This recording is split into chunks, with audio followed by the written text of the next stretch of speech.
नमस्कार दोस्तों, just for CSC में आप सबका स्वागत है। तो चलिए शुरू करते हैं आज का अपना वीडियो। महाकाव्यों का युग। इस समय की सामाजिक, आर्थिक और राजनीतिक स्थिति किस प्रकार की थी, इन सभी बातों की चर्चा अपने आज के वीडियो में हम करेंगे और आप सब जानोगे कि आर्यों के दो महत्वपूर्ण महाकाव्य थे, सबसे महत्वपूर्ण, जिसमें से एक है रामायण और दूसरी है महाभारत। रामायण हिंदुओं का प्राचीनतम और सर्वप्रिय महाकाव्य है। इसे संस्कृत साहित्य का आदि काव्य भी माना जाता है। तो बात करें हम अगर महाभारत की, तो महाभारत वेद व्यास जी की कृति है, मतलब इसकी रचना वेद व्यास ने की है। पहले इसमें 8,800 श्लोक थे। माफ़ कीजिएगा, यहाँ गलती से श्लोक की जगह लोक लिख दिया गया है, तो इसे आप लोग नहीं श्लोक ही समझिएगा।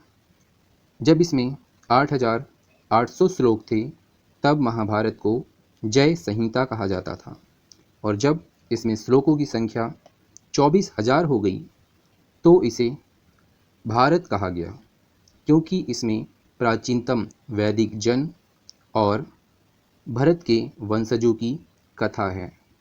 आगे चलकर जब महाभारत में श्लोकों की संख्या 1,00,000 हो गई तब इसको सतसहस्त्री संहिता या फिर महाभारत कहा जाने लगा। महाभारत को हिंदुओं का धर्मशास्त्र, मोक्ष शास्त्र और पुराण संहिता भी कहते हैं, ऐसा माना जाता है।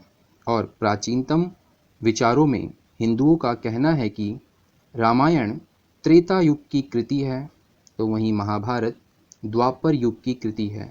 वैसे इसके लिखने की तिथि में कुछ विभिन्नताएं हो सकती हैं, लेकिन एक बात तो बिल्कुल स्पष्ट है और वह यह है कि महाभारत या फिर कहें रामायण, इन सभी के बारे में या कहीं महाकाव्यों के कालखंड के बारे में हम बात करें तो इतनी बात तो स्पष्ट है कि इसका कालखंड वैदिक काल के बाद का है और बौद्ध और जैन धर्म की उत्पत्ति से पहले का है।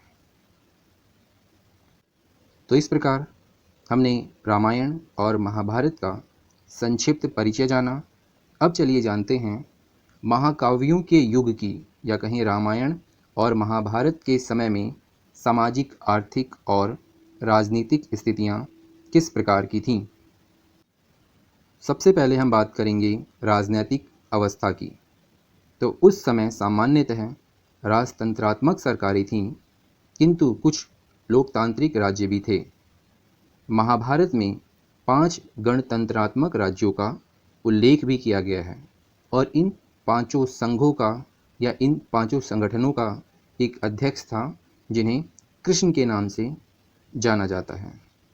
उस समय के राजा निरंकुश नहीं होते थे, उन्हें न्याय और नैतिकता के सिद्धांत पर भी चलना पड़ता था। इस समय गणतंत्र 2 प्रकार के होते थे, एक गण मतलब अकेला गणतंत्र और दूसरा संगठक मतलब सामूहिक गणतंत्र। और इन गणतंत्रों के जो प्रमुख होते थे उन्हें ईश्वर कहा जाता था उस समय। इस समय भी ग्राम या कहीं गांव ही शासन की सबसे छोटी इकाई थी, जिसका प्रमुख ग्रामीणी कहलाता था। भूमि कर और खनिज से प्राप्त होने वाली आय ही राज्य का मुख्य आय का स्रोत थी।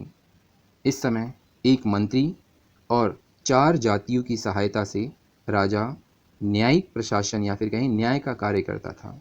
इतना ही नहीं, स्थानीय स्तर पर, लोकल लेवल पर भी पंच और उनके अधिकारी मिलकर अपने स्तर पर न्याय का कार्य किया करते थे। बात करें सैनिक व्यवस्था की, तो सेना को नियमित रूप से वेतन दिया जाता था। सेना 4 भागों में बटी हुआ करती थी, एक पैदल, दूसरा अश्व, तीसरा हाथी और चौथा रथ। इसके अतिरिक्त परिवहन में जल सेना, गुप्तचर, स्वयंसेवक भी थे। इस समय युद्ध नीति से लड़ा जाता था। चक्रव्यूह की रचना भी की जाती थी। कृष्ण के सुदर्शन चक्र और विमानों का उल्लेख भी उस समय के ग्रंथों में मिलता है। आगे हम बात करते हैं उस समय की सामाजिक अवस्था की। तो उस समय समाज में अंतर्जातीय विवाह के कारण कई नई जातियां बनी। बहुविवाह और नियोग की प्रथा भी उस समय प्रचलित थी। बाल विवाह आरंभ हो चुका था, स्वयंवर रचाए जाते थे और महाभारत काल से सती प्रथा का प्रचलन भी चालू हो गया था। स्त्रियों की स्थिति में थोड़ी कमी आई थी, उनमें अवनति हुई थी, परंतु शूद्रों की स्थिति में इस समय सुधार हुआ था। शांति पर्व में कहा गया है कि शूद्र सेवकों का भरण पोषण करना द्विज का कर्तव्य है। द्विज में ब्राह्मण, क्षत्रिय और वैश्य शामिल होते हैं। इतना ही नहीं, उस समय के ग्रंथों से हमें यह भी पता चलता है कि मंत्री परिषद में भी शूद्रों के प्रतिनिधि को रखा जाता था।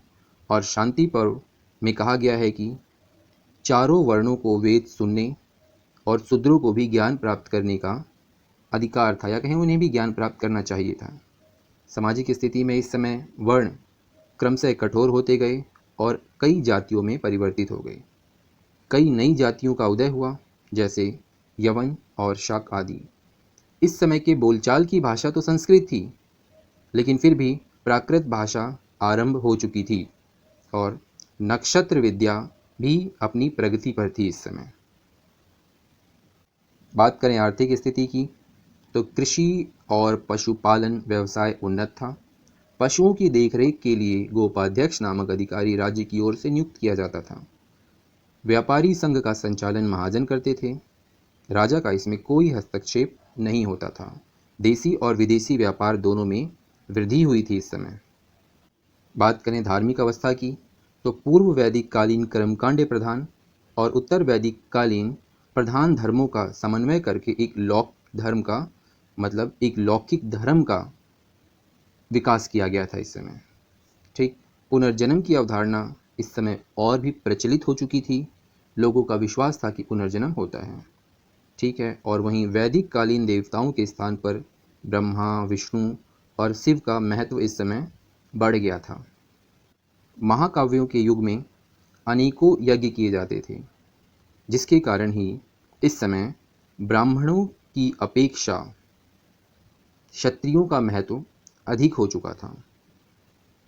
और जब क्षत्रियों का महत्व अधिक हुआ तो इस बात से स्पष्ट हो गया कि कर्म दर्शन का महत्व बढ़ गया।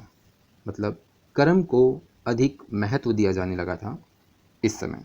आपको पता ही होगा कि उत्तर वैदिक काल में अनेकों प्रकार के यज्ञ होते थे। उस समय ब्राह्मणों का महत्व बहुत अधिक हो चुका था, लेकिन महाकाव्यों के समय में यज्ञों की संख्या तो बढ़ी, लेकिन फिर भी इस समय ब्राह्मणों का नहीं बल्कि क्षत्रियों का महत्व बढ़ा था। इसीलिए इस समय कर्म दर्शन को भी अधिक महत्व दिया गया था। तो इस प्रकार अपने आज के इस वीडियो में हमने महाकाव्यों के युग की स्थिति, उस समय के जीवन का अध्ययन किया। आज के इस वीडियो में इतना ही। आपसे फिर मिलेंगे एक नए वीडियो में। तब तक के लिए धन्यवाद।